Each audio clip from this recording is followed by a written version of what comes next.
fifth grade. Welcome back to the library.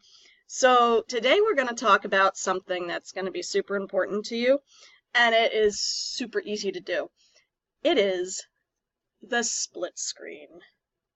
So anytime you're doing a project and you need to see what you're working on one side of your screen and the information that you're using on the other side of the screen, here's how you do it.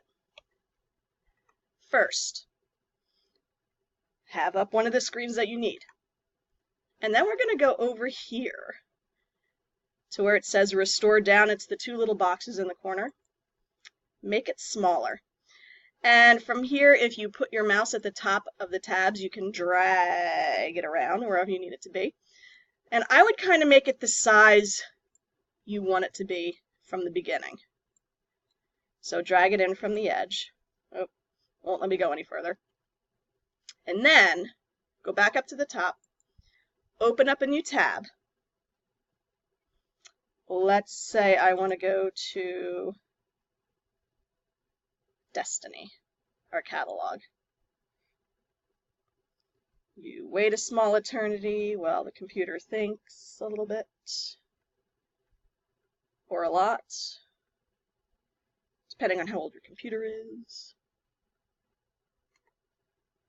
Go. Okay. Let's just get it to a different screen. We don't actually have to go into Destiny. Although, maybe I should show you how to do that. So you go to Students, go down to the Destiny catalog! Once again, never would have guessed!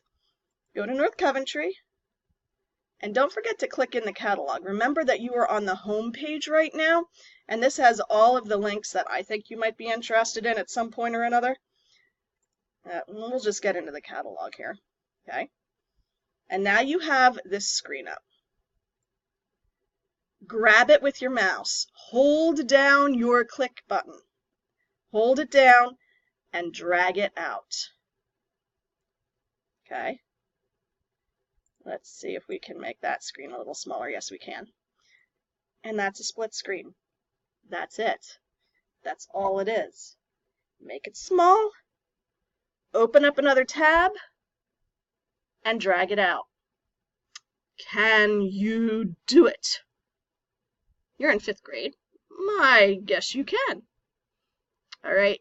I will see you next time with some more handy-dandy tips on how to use your computer properly and not just play on YouTube. Bye.